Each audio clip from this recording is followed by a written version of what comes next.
going to consider the function f of x equal to 8x cubed minus 6x plus 1, and we want to find all relative extrema and classify them as a maximum or a minimum using the second derivative test, where possible. So to find relative extrema, remember that relative extrema means either relative maximums or relative minimums. So to find those, we begin by taking the first derivative to find our critical values. So f prime of x is equal to 24x squared minus 6. Now critical values occur where the derivative is equal to 0 and also where the derivative is not defined. Since the derivative is a polynomial function, it is defined for all x values, so our critical values are going to occur where the derivative is equal to 0. So we're going to set our derivative equal to 0 and solve for x. So we have 24x squared minus 6 equal to 0. We can factor a 6 out of both terms, so we're left with a 4x squared minus 1 equal to 0. Solving for x, divide both sides by 6. We have a 4x squared minus 1 equal to 0. Now let's add 1 to both sides, so 4x squared equals 1. Divide both sides by 4. We have x squared equal to 1/4. Take the square root of both sides, and we get that x is equal to positive or negative square root of 1/4. Or we can write that as x is equal to positive negative 1/2. In the previous section, we used the first derivative test to determine whether the function was increasing or decreasing around the critical values.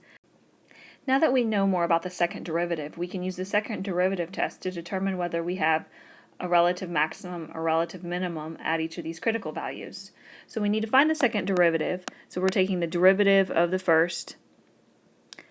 So we have second derivative is going to be 48x. So now we're going to plug each of our critical values into the second derivative. So I'm going to take the second derivative evaluated at a negative 1/2. So we have a 48 times a negative 1/2, which is going to give us a negative 24. Since the second derivative is negative, this tells us that we have a relative max at the critical value. So we have a relative maximum at x equal negative 1/2. Now we're going to plug positive 1/2 into the second derivative. So we have 48 times 1/2, which gives us a positive 24. So since 24 is positive, so our second derivative is positive at that critical value, this tells us that we have a relative minimum at x equal positive 1/2. Keep in mind the second derivative tells us about concavity. So when our second derivative is positive, it means our graph is concave up, and when our second derivative is negative, it means it's concave down. So if we take a moment to think about what's happening at each of these critical values, at x equal negative 1/2, we say we have a relative maximum point. Well, what's going on here is, at our critical value, negative 1/2, we know that our derivative is 0. That's where we get our critical value from. So the slope of the tangent line at x equal negative 1/2 is 0. We have a slope of 0. And then with our second derivative being negative, that tells us that we are concave down. We open down. Well, what's going on here is the second derivative is negative. What's going on is the slopes of the tangent lines along this curve are actually decreasing, hence creating a negative second derivative. Over here, the slopes are very positive. They're getting less positive and less positive. Then the slope is 0 to the tangent line, and then the slope of the tangent line gets more and more negative. At the critical value x equal 1/2, we have a relative minimum. Notice here that our derivative to the tangent line is 0. Our first derivative is 0, creating the critical value. And then because we are concave up, we open up, making the second derivative positive. The second derivative is positive because the slopes of the tangent lines are increasing. If we start over here, our slopes are very negative, and then our slopes are gradually getting slightly bigger but still negative.